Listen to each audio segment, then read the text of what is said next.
and welcome to Out and About Art, your PGTV source for all things art in Polk County. I'm your host, Yasmin Ali. For our first segment this month, we're taking a look back at the first event of this season's Festival of Fine Arts series, which is held every year by Florida Southern College in Lakeland. Jeff Benatar, the director of jazz studies at the college, spent months assembling the program, which features the music of pianist and composer Hank Jones. Stay tuned to listen to the phenomenal talents of the jazz faculty at Florida Southern and to learn a little bit about the legendary Hank Jones.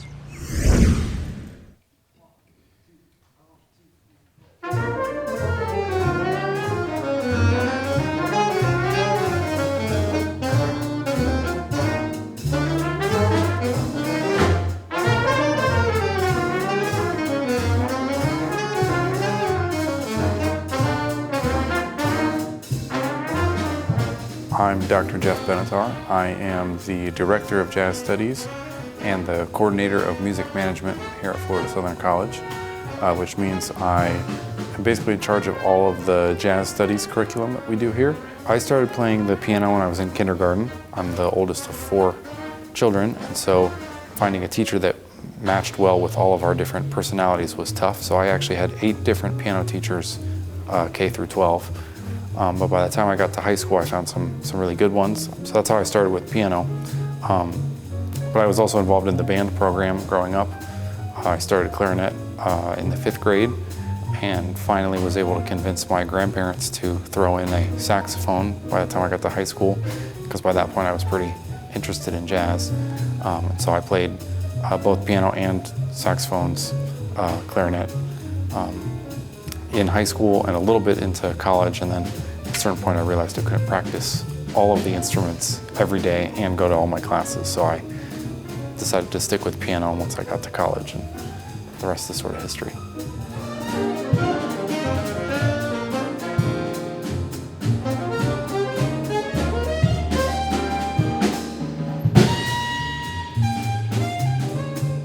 So Hank Jones is the oldest of 3 brothers who were very influential in the history of jazz.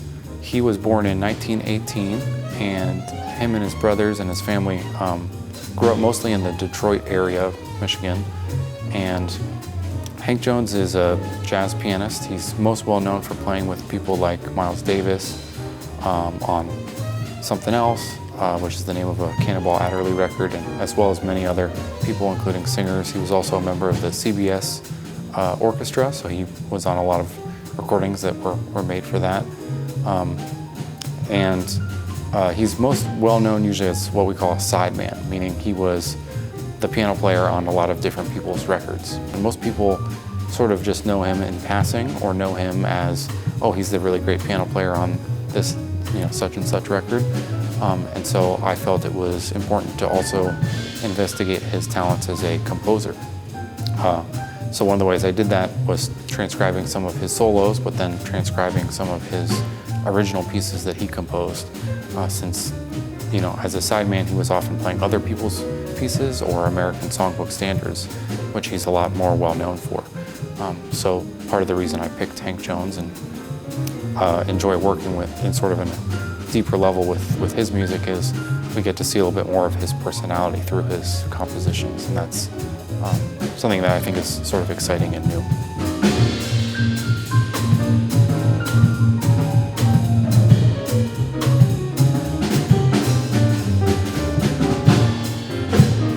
Originally, I found a recording called Lazy Afternoon from 1989, which is Hank Jones's, I think it's a quartet recording, and a lot of the pieces were on that particular recording, and I really liked it. I thought it was really cool. I spent some time trying to figure out what he was doing during his solos, and that led me to sort of start transcribing some of those pieces. And so that's sort of how I fell in love with the majority of the pieces. I think five out of the 8 pieces we played were on that recording.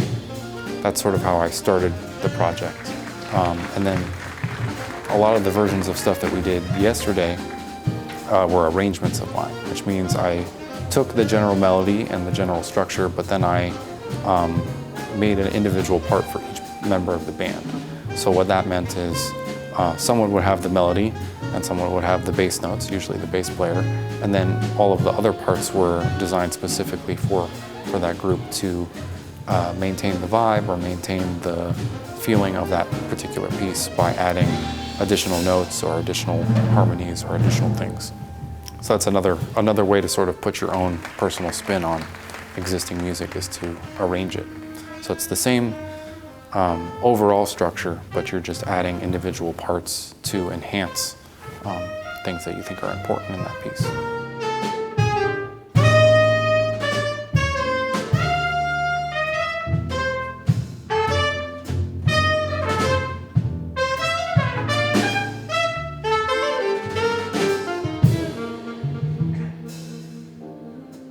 We actually only had one rehearsal, so what happened was I created notation or found notation for all the pieces that I wanted to play, and then I emailed it to them, and we all showed up for about an hour and a half and read through all of it and talked about how we want to order things and who wants the solo on what piece. And so we did one rehearsal like that, and then the day of the concert we met again, ran all of the melodies to make sure we all were on the same page, and then the majority of the performance was us playing those pieces and then improvising on the structures of those pieces. So taking the existing harmonies that were under the foundation of the piece and then making up our own new melodies spontaneously.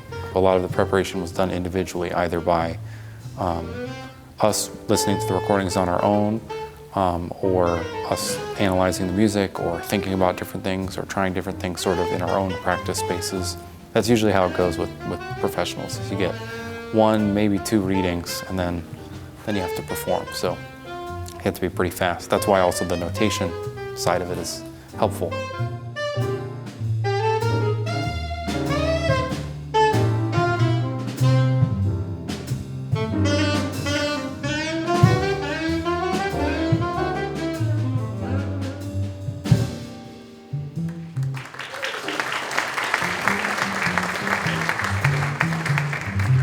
So there's a few different analogies that a lot of people like to use for improvisation, and one that I think is especially poignant is the idea of language, right? When we're speaking, we're improvising what we're saying, right? We don't know. I didn't pre-plan, I didn't write out what I was gonna say in today's interview, right?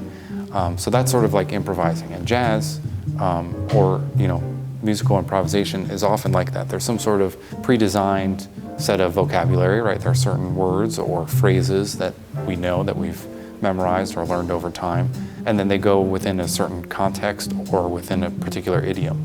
So I think language is a good way to sort of explain it. Is we sort of know the framework, right? We know sort of what the situation is, and we know what would be idiomatic in that framework, and then we try and, in our own words, try and say something that way. So that's one way of thinking about it. The other way of thinking about it is from a very technical, sort of theoretical perspective, which is there are certain harmonies and certain scales and certain patterns that over time we've practiced or we've worked out or we've rehearsed in some situation, and we're able to insert those along with our own ideas that connect them in order to create a unique musical statement. So that's sort of what improvising is, but everyone only has 12 different pitches, and so finding which rhythms and which ways and which accents and when to play them is sort of a process that every jazz musician goes through to figure out their own personal way of explaining the same thing.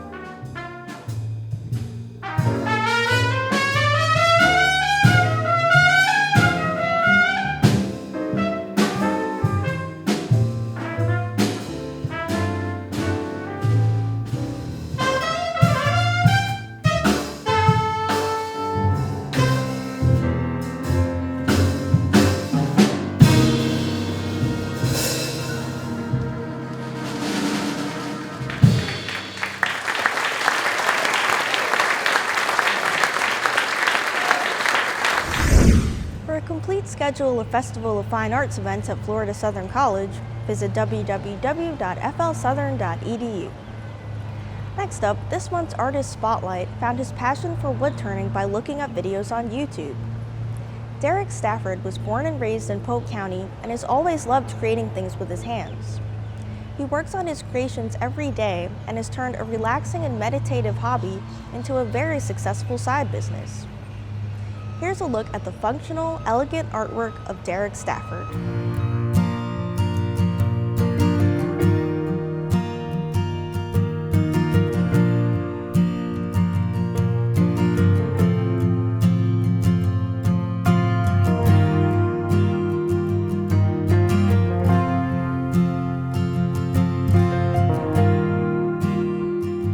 My name is Derek Stafford. I'm a wood turner and watercolor artist. I have done watercolor for many years, and until probably the last year or so, I've recently got into actually wood turning and woodwork crafts. So originally I was watching YouTube and watching these guys with lathes and making these cool bowls and projects out of scrap wood they've had around the house, and I thought, this is probably something I could do. So really it started with me being on YouTube watching videos, and so I found a lathe and did a lot of research, and really it just kind of started from scratch, watching videos and watching other people and asking a lot of questions. And so eventually you kind of get the hang of it after you start doing it, and through trial and error I was able to kind of master the craft, I guess, after about a year or so. I've welded in the past, and I've done metal work with certain projects, and I found that I really enjoyed doing things with my hand and creating. So I think this was a pretty cool transition, going from metalworking to woodworking, using the lathe, certain tools. But I think I've always enjoyed doing things with my hands and creating. So I think this was probably the next step in challenging myself to see what I was capable of doing. Generally, I like to do pieces that are functional. So certain types of woods you can use if it's sealed correctly for food, make it food safe. Other things are decorative pieces, like if you have a certain piece of wood that has really great markings. Sometimes just a bowl can be used as a centerpiece, and people will use it just as that, or a catch-all bowl that you can throw things in. So those kind of things are kind of what I look for, things that have unique patterns in the wood. I use the lumber mill here in town. They have a great selection of different type of foreign woods, exotic woods, woods that have been dried already and they're ready to be turned. I also have several people that are in the tree service business for cedar and some of the other woods that are sometimes hard to find. And so whenever they have a new load, they call me and send me pictures, and I'm able to see if it's a type of wood I'd like to use for projects. So when I first start a project, I look at the wood markings and I see, how can I accentuate a certain part of the wood? And so I don't really go into a certain project with an outcome in mind. I kind of let the wood tell me what it's going to be. So a lot of times I'll go into a project and start turning, not knowing what the final design will look like. But as I work with it and see the different markings, it kind of takes shape, and ultimately it turns out what it's supposed to be. So I never really go into a project with kind of the end result in mind. I kind of let the wood help me determine what it's going to be. Anytime you start a new project or a new trade, you definitely have some hurdles, learning curves. And for me, I like to be able to be efficient right away, but it takes a lot of patience because the wood sometimes has a mind of its own, and I've broken a lot of pieces, and I've learned certain ways to use the tools so that wood doesn't break, certain thicknesses that you have to have. So you really have to be careful and patient, and that's one thing that I've learned is patience. You have to be really patient when you're working with wood.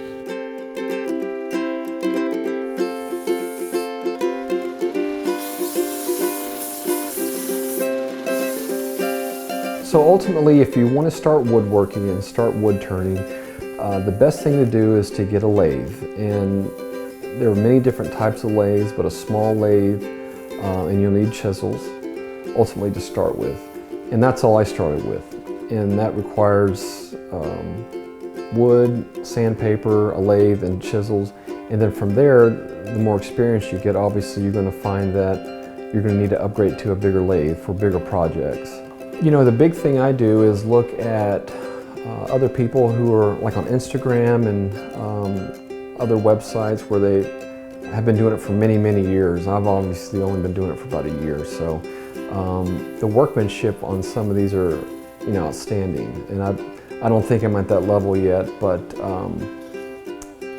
I'm inspired to see what people can do all over the world, woodworkers, and it makes me want to push myself to see what my limits are. And so really watching other people on Instagram and YouTube and these things is really what drives me to get better. I didn't know how I would like doing it once I first started, but the more I do it and the more I push myself, the more of a drive I have to do it. And it really is a stress relief for me after a long day. Going out there and working on the wood, I can kind of forget about everything, and it really is a form of meditation for me at this point. So it's been very helpful and therapeutic for me. Well, this has turned in really to not just a hobby, but a business for me. The more I started making these projects, people would reach out to me on Facebook and Instagram, and they'd want something done, or they'd find something that they'd want me to make for them that they'd seen on Pinterest. And so the more of these I was doing, the more I realized that, you know, this really could be kind of a side business for me. So at that point I had made up to probably 120 different pieces, and I had pictures of everything, so I decided to go ahead and make a website and showcase everything on my website and start the business, Designs by Derek. And so now through Facebook and Instagram and my website, people are able to go on there, see what they like, and then request a piece directly. So every day I try to do something on the lathe, whether it's a small project or if it's a continuation of a project I'd start, you know, a day before. So every day I like to spend a couple hours at night, and usually on the weekends, filling orders and scoping out new wood projects. And so every day I'm trying to do something. You know, Polk County has really grown in the last 10 years. And I've been here, I've born and raised here. So over the last several years, I've noticed an increase in the art scene, especially with the Mayfair and other crafts and craft shows that they have, not just here, but in Tampa and Orlando. And Polk County is really kind of stepping it up with these type of shows that support the local artists. And it's a great time to be in this particular field, because there's many ways to showcase your work throughout town. I think it's important to support the local artists and buy local, because there are a lot of great artists right here in Lakeland, and they don't have to look very far to find a unique piece built right in their own backyard. So. To keep up with the artwork of Derek Stafford and to order your own custom piece, visit www.designsbyderek.com. For our last segment this month, we're featuring a local business owner who has transformed a traditional craft into a mischievous and clever means of modern expressionism. Pin and Needle Embroidery Designs was created by Polk County native Lyndsey Venrick, who quit her job to pursue her passion for needlework full-time. Here's a look at the stylish, subversive artwork of Lyndsey Venrick. Hi, I'm Lyndsey Venrick. I'm the owner and operator of Pin and Needle Embroidery Designs. I hand stitch embroidered artwork and apparel, and I also make DIY kits, and I teach DIY classes so that I can teach other people how to do cross stitch and embroidery. My mom taught me how to cross stitch when I was like 8 years old, and I would do little projects with her as she was working on her big projects. The first piece that I made was this little Noah's Ark, just a little boat with like a couple little animals on it. And my mom found it when she moved, and she gave it back to me, and honestly, I impressed myself. It's like, wow, I can't believe that I did this well when I was a kid. And I tell that story to new people that I'm teaching so that they can be confident that, hey, if this 8-year-old girl could finish this, then I can definitely finish this project. It doesn't take a lot to get started. I tell people if you can count to 10 and you have a little bit of patience, then you can cross stitch. That's really it. Patience is the main thing that you need, and I know people can struggle with that. We offer kits and we offer classes that come with full sets of instructions, all of the materials that you need. You really just need fabric, embroidery floss, and needles, and a pattern. And if you watch a couple of YouTube videos or you attend one of my classes, you can see how to do the stitches. It's very simple. You count out your stitches, you know, one line at a time you go through. It just all comes down to that patience. As long as you can be patient and count out your stitches, then you'll be able to master it. People have been cross-stitching and embroidering since like medieval times, and we want to keep those skills alive. What's cool though now in modern times, you can use them in so many different ways. You don't have to just stitch on a piece of fabric and stick it in a hoop. You can embroider onto your clothing, onto your hats. People, you know, they're tearing apart their jeans and adding embroidered patches. There's just so many new and unique ways that you can use it. It's not a skill that should be lost.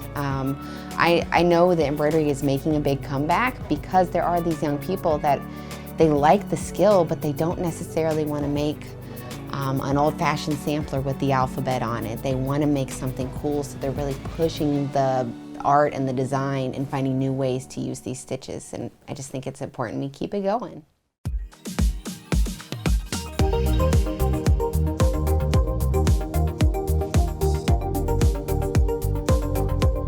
Yes, cross-stitching is super relaxing. You can kind of Netflix and chill while you're cross-stitching. As long as you're not watching something with subtitles, you can sit there and you kind of get lost in the motion of, you know, going back and forth. It's very soothing, very relaxing until you get knots or until you get off on your count, and then maybe not so much relaxing.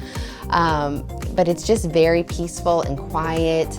I also have seen a few people say it lets them get their aggression out because they're able to stab that piece of fabric 1,000 times. So, you know, whatever purpose you have or you want to fill when you're stitching, you can do that. I just love sitting back and relaxing and getting lost in my designs. Well, most often my goal is to make people laugh. I love doing markets in person because people will come up to my booth, they think, oh, these are sweet little things, and then they start to read and you can just see the look on their face. They start to giggle, some people get a little embarrassed. Like, I just love making people laugh with my artwork and being unexpected. That's the majority of what I do, but I also do a lot of pet portraits and family portraits that make me feel really warm and fuzzy inside, and I hope that it makes the customer feel the same way. Some of my pieces have been used for wedding proposals, some have been used to commemorate lost pets.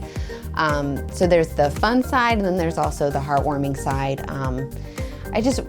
Whatever side it is, I like to make a piece that person can take home and feel that, you know, they're the only person that has this piece. It is special to them. And it could just be something unique for them to have in their home for their guests, and maybe even become an heirloom, you know, for their children to keep in the future. I'm a perfectionist. When I'm making a piece, I do stress about how good is this, how photorealistic is it, you know. And I've had to learn customers aren't as much of a perfectionist as I am for the most part. When they get a portrait of their pet, they see their pet. You know, if I had a whisker in a wrong place, they don't see that. They see their pet, they see the smile or the eyes, you know, they see those characteristics of their pet. My pet portraits are definitely my most popular item, and I love making them. They're pretty complicated to make. A customer will send me a photo of their pet, and I bring it into my program for pattern design, and I have to basically redo the picture in cross-stitch method, and I've got to select the exact colors of the fur, and you put little white in the eye to give it that glimmer. You know, there's just so many little details involved with the pets, but man, when they're done, they look so cool. I mean, you just see the pet in the stitching. It's super cool. So another popular item that I do are the family portraits, where people will send me pictures of their family or wedding day, or, you know, whatever they want the family portrait of. And it's kind of like paper dolls. You know, like I start with just the the base of the person. Then I get to design their outfits, I get to design their hairstyles. You get to really cater every detail of these people to create these special family portraits. And those are my probably second most popular item. They're given a lot for wedding gifts, housewarming gifts, new baby announcements. The family portraits are just so fun because you really get to customize. They're general like caricatures, but with the hairstyles and the clothing and everything, you get to bring each person to life.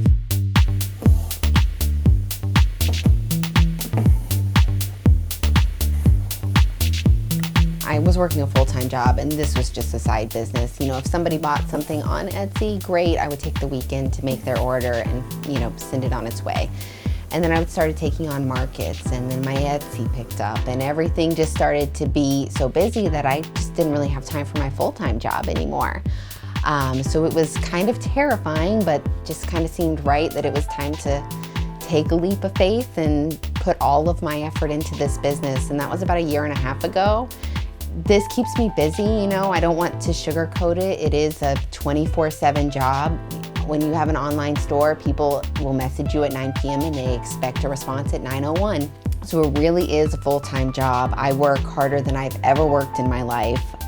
But in my work, I'm making things that I like to make. I'm talking to people who understand my art and appreciate what I do. So it's very rewarding, and it just makes all the work worth it.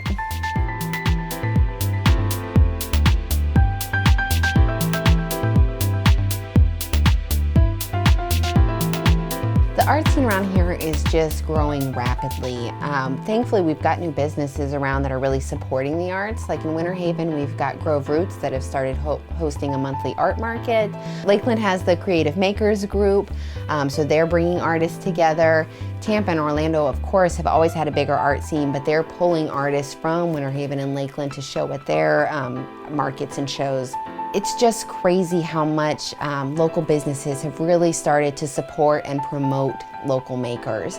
And once you start to get these makers out into the public, then you know the community starts to see, oh, I don't have to just go to TJ Maxx to buy my artwork. I can go to these other small businesses that I love, and I can buy art from small business makers and put that in my home and have, you know, these one-of-a-kind pieces of art in my home. It's the only way that our community is going to grow is by supporting the local small businesses and the local artists, by giving them the opportunity to do murals, to show their work around town. It just promotes community and it promotes the arts. It gives children, you know, something to look up to see, oh wow, I can make this art and I can put it on the side of a building and my community is going to support that. It just helps our area stay unique and stay vibrant. You know, we're growing and we don't want to turn into this commercialized conglomerate city. We want to still have that small town feel while growing and expanding. So by keeping it vibrant, by keeping it local, we're able to keep that small town feel. Keep up with the artwork of the Pen and Needle and order your own custom design by following Lyndsey on Instagram. Just search for pin.needle.shop. Well, that's all I have for this month, but there's always plenty going on within the Polk County art scene. Stay tuned for a list of art events in your area.